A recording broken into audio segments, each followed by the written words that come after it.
इंदापुरातील निमगाव केतकी परिसरामध्ये सोसाट्याच्या वाऱ्यासह गारपीट झाली आहे।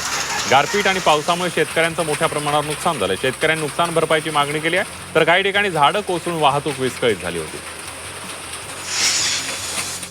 भंडारा जिल्ह्यात अवकाळी पावसानं हजेरी लावली आहे। अचानक आलेल्या पावसामुळे शेतात कापून ठेवलेलं धान वाचवण्यासाठी शेतकऱ्यांची तारांबळ उडाली आहे। सध्या धान, मका आणि मिरची या पिकांची कापणी आणि तोडणी जोमात सुरू असताना शेतकऱ्यांवर अवकाळी संकट ओढावताना दिसत आहे। तसंच अचानक आलेल्या पावसामुळे उकाड्यानं हैराण नागरिकांना दिलासा मिळाला आहे।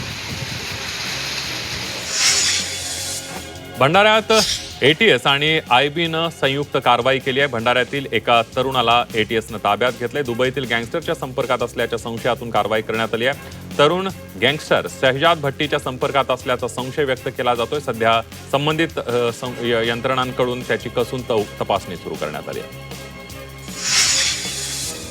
भंडाऱ्यात अनियंत्रित कंटेनर रस्त्याच्या कडेला उलटलेला आहे। चालकाचं नियंत्रण सुटल्यानं अपघात घडलाय। घटनेची माहिती मिळताच स्थानिक पोलिसांनी घटनास्थळी धाव घेत चालकाला सुखरूप बाहेर काढलंय। अपघातामध्ये जीवितहानी झाली नसली तरी कंटेनरचं नुकसान झालंय। मान्सून वेळेवर दाखल होण्यासाठी सध्या दक्षिण बंगालच्या उपसागरामध्ये तसंच अंदमान समुद्र आणि अंदमान आणि निकोबार बेट इथं अनुकूल स्थिती निर्माण झाली। त्यामुळे मे महिन्याच्या अखेरीस मान्सून अंदमानामध्ये दाखल होण्याची शक्यता आहे। तसंच महाराष्ट्रातही मान्सून वेळेत दाखल होण्याचा अंदाज आहे। मुंबईसह पुण्यामध्ये राज्यामध्ये पुढील 3 दिवस उष्माघाताचा धोका वाढणार आहे। राज्यामध्ये पुढील काही जिल्ह्यांमध्ये उष्णतेच्या लाटेचा इशारा देण्यात आलेला आहे। यामध्ये मध्य महाराष्ट्र, विदर्भ आणि मराठवाड्याचा समावेश आहे। अकोला, अमरावती आणि वर्धा इथं उष्णतेचा येलो अलर्ट जारी करण्यात आलाय।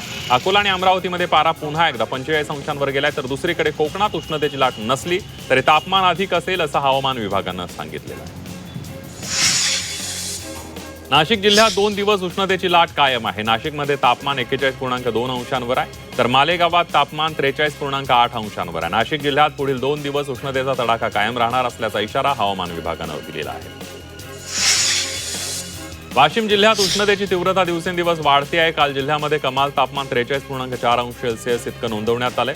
वाढत्या तापमानाच्या पार्श्वभूमीवर हवामान विभागानं वाशिम जिल्ह्यासाठी 14 मे पर्यंत उष्णतेचा येलो अलर्ट जारी केला, तर उष्माघाताचा धोका लक्षात घेता जिल्हा प्रशासनानं नागरिकांना सतर्क राहण्याचं आवाहन केलंय। वाशिममध्ये वाढत्या उष्णतेमुळे पाणी टंचाईचं संकट दिवसेंदिवस गंभीर होत चाललंय। जिल्ह्यातील 160 लघु प्रकल्पांमध्ये केवळ 18% पाणीसाठा शिल्लक असून तब्बल 67 लघु प्रकल्प पूर्णपणे कोरडे पडले। तसंच जिल्ह्यातील 2 मध्यम प्रकल्पांमध्ये अवघा 20% पाणीसाठा उपलब्ध आहे। मात्र जलस्रोत घटल्यामुळे पाणी टंचाईची समस्या अत्यंत गंभीर झाली आहे। हिंगोली जिल्ह्यातील 28 गावांमध्ये नवीन विहीर, बोरवेल्स आणि हातपंप उभारण्याच्या कामांना जिल्हाधिकारी आणि प्रशासनाची मान्यता देण्यात आली आहे। हिंगोली जिल्ह्यातील वसमत, सेनगाव, हिंगोली 28 गावांमध्ये नव्या विंधन विहिरींना मंजुरी मिळाली आहे। विहिरींसाठी एकूण 17,95,173 रुपयांची मान्यता देण्यात आलेली आहे। नाशिक जिल्ह्यात वाढत्या उष्णतेसोबत पाणी टंचाईचं संकट कायम आहे। नाशिकमधील 338 गावं आणि वाड्यांमधील 1.5 लाखांहून अधिक नागरिकांना 113 टँकरनं पाणी पुरवठा सुरू आहे। जिल्ह्यातील 26 धरणांमध्ये केवळ 33% उपयुक्त जलसाठा शिल्लक राहिलेला आहे। सुट्टीचा हंगाम सुरू झाल्यापासून सातत्यानं चिपळूणमध्ये सीएनजी गॅसचा तुटवडा भासतोय। गेल्या 2 दिवसांपासून पेट्रोल भरण्यासाठी वाहनांच्या रांगा लागलेल्या आहेत। त्यामुळे जिल्ह्यातील काही पंपांवर पेट्रोल संपल्यानंतर उपलब्ध असलेल्या चिपळूणमधील पेट्रोल पंपांवर वाहनांची गर्दी पाहायला मिळते।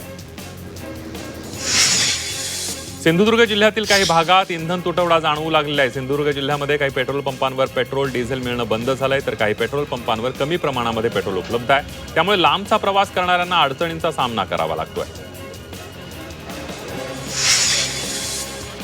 राजापूर विधानसभेचे आमदार किरण सामंत यांनी जनता दरबार भरवला होता। जनतेच्या समस्या जाणून घेण्यासाठी उपविभागीय अधिकारी कार्यालयामध्ये जनता दरबाराचं आयोजन करण्यात आलं होतं। या उपक्रमाद्वारे प्रशासकीय अडचणींपासून ते वैयक्तिक तक्रारींपर्यंत सर्व विषयांवर चर्चा करून तातडीनं त्यांच्या समस्या सोडवण्याच्या सूचना सामंत यांनी प्रशासकीय अधिकाऱ्यांना दिल्या। रायगडच्या श्रीवर्धन तालुक्यातील भराडखोलमधील अत्याधुनिक मच्छीमार बंदराचं भूमिपूजन झालेलं आहे। मंत्री नितेश राणे आणि खासदार सुनील तटकरे यांच्या हस्ते भूमिपूजन झालं। यावेळेला स्थानिक कोळी बांधवांनी नितेश राणे आणि सुनील तटकरे यांची रथातून मिरवणूक काढली। कोल्हापूर जिल्ह्यातील कागल तालुक्यात असणाऱ्या सर्व प्राथमिक आरोग्य केंद्रात एक अभिनव उपक्रम राबवण्यात आला।